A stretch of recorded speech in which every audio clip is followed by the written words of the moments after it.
Welcome to AI News in 10, your top AI and tech news podcast in about 10 minutes. AI tech is amazing and is changing the world fast. For example, this entire podcast is curated and generated by AI using my and my kids' cloned voices. Here's what's on deck today. OpenAI is reportedly lining up a huge new funding round at a sky-high valuation.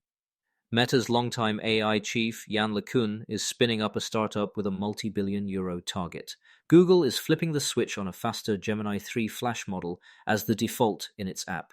Google and Meta are teaming up to make PyTorch hum on TPUs, a direct shot at NVIDIA's software dominance. And a new study tallies the year's AI energy, carbon, and water tab. And it's a wake-up call. Let's get into it. But first, let's hear a word from our sponsors.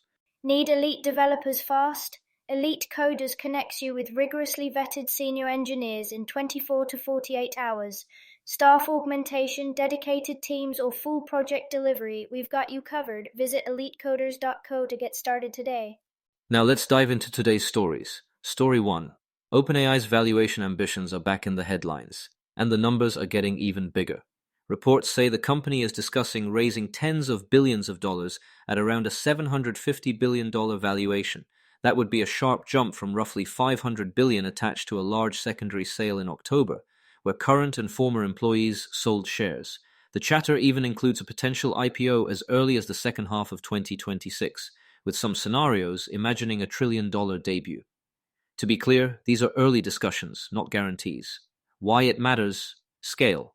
Training long-horizon, reasoning-heavy models and deploying them across consumer apps, enterprise tools, and agents requires staggering compute and long-term power contracts. OpenAI already has multi-billion-dollar partnerships, and more capital would let it pre-buy capacity, expand data pipelines, and keep pace with rivals racing up the same hill.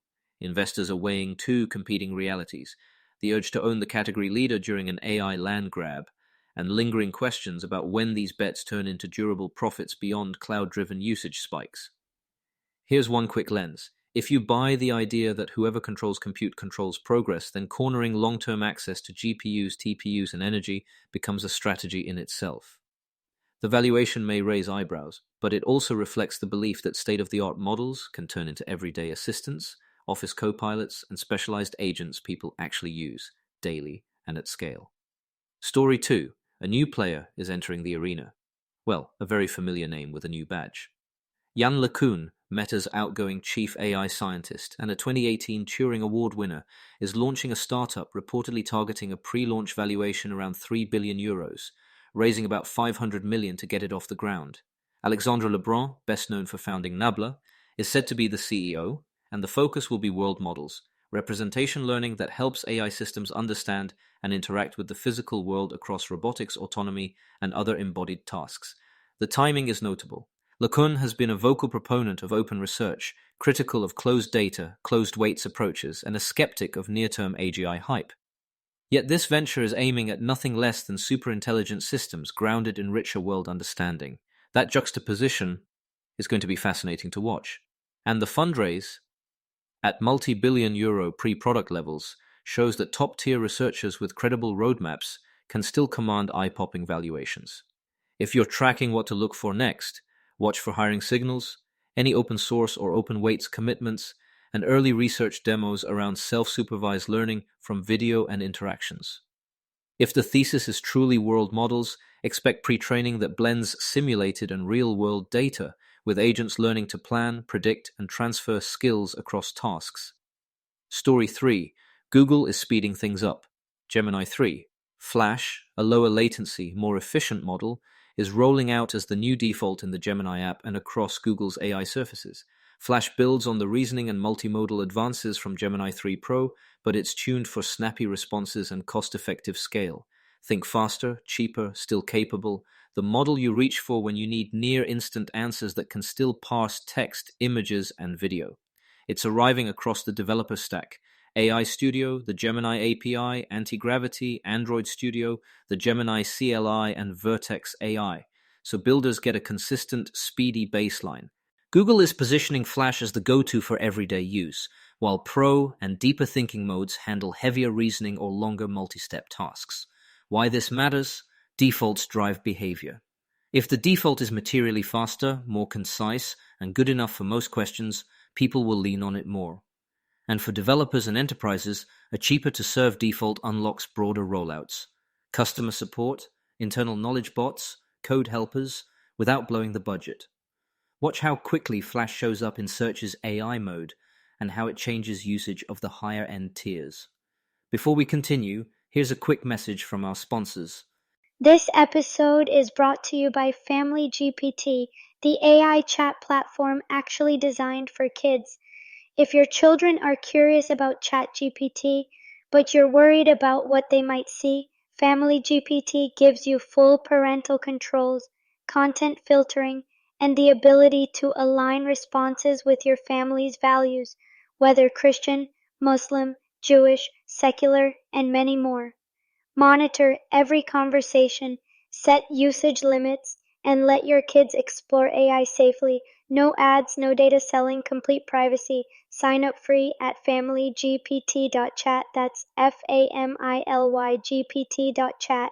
Alright, let's get back to it. Story 4. A strategic shot at NVIDIA's biggest advantage, the software stack. Google is working to make its TPUs deeply compatible with PyTorch through an effort known internally as Torch TPU, and it's doing so in close collaboration with Meta, the primary backer of PyTorch. That's a big deal. Today, most AI development happens in PyTorch, and the easiest, best supported path to performance is NVIDIA GPUs via CUDA. If PyTorch on TPUs can just work, with strong kernels, compilers, and tooling, the switching costs drop dramatically. The incentive for Meta is obvious: reduce dependence on NVIDIA and give itself and the wider PyTorch ecosystem another high-performance lane for training and inference. Google, for its part, has been expanding access to TPUs beyond its own cloud, even selling them directly for on-prem data centers as demand soars. It's not just about chips, it's about the developer experience. Make the default framework great on your hardware, and suddenly procurement and portability conversations look different. Zooming out, NVIDIA's CUDA moat was built over years of painstaking software optimizations, libraries, and community support. The fastest way to chip away at that advantage is to meet developers where they are, PyTorch, and make an alternative path feel native. If Google and Meta deliver here, expect more teams to try TPU-based training runs, especially where availability or price tilts the math. Story 5. The environmental ledger for AI in 2025 is coming due, and it's sobering. New research estimates that AI activity this year emitted up to 80 million tons of CO2, roughly comparable to the annual emissions of New York City, and consumed around 765 billion liters of water. The study is among the first to isolate AI's footprint from broader data center usage. It paints a picture of hyperscale AI facilities, particularly in the US, China, and Europe, drawing power at aluminum smelter scales, with electricity demand projected to more than double by 2030. In the UK alone, 100 to 200 such facilities are in development, with some single sites expected to emit more than 180,000 tons of CO2 per year. The call to action is simple: greater transparency, better accounting, and real accountability from tech firms on the true resource costs of AI. Why this hits now? The industry is simultaneously rolling out more capable models, incenting massive training runs, and racing to deploy agentic systems that are always on. That puts pressure on grids and water systems, intensifies siting debates, and forces trade-offs between performance and sustainability. Expect to hear more about efficiency gains, quantization, sparsity, smarter compilers, and about power purchase agreements, water recycling, and collocating compute with renewables. But the headline is clear: the status quo won't scale cleanly. Before we wrap, a quick connective thread across today's stories. OpenAI's capital hunt underscores the cost of chasing frontier capability. LeCun's venture is a bet that richer world models will unlock the next era of robotics and embodied intelligence.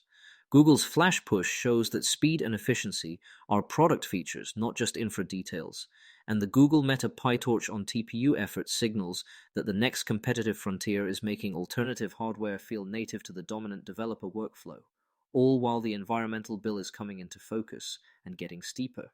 That's the download. OpenAI's mega raise talks, LeCun's new lab taking shape, Gemini 3 Flash becoming the faster default, Google and Meta working to erode NVIDIA's software moat, and a reminder that AI's pace has real-world costs. We'll keep tracking how the funding, the frameworks, and the footprints evolve, and what they mean for the tools you use every day. Thanks for listening, and a quick disclaimer, this podcast was generated and curated by AI using my and my kids' cloned voices. If you want to know how I do it or want to do something similar, reach out to me at emad@ainewsin10.com. That's AInewsin10.com. See you all tomorrow.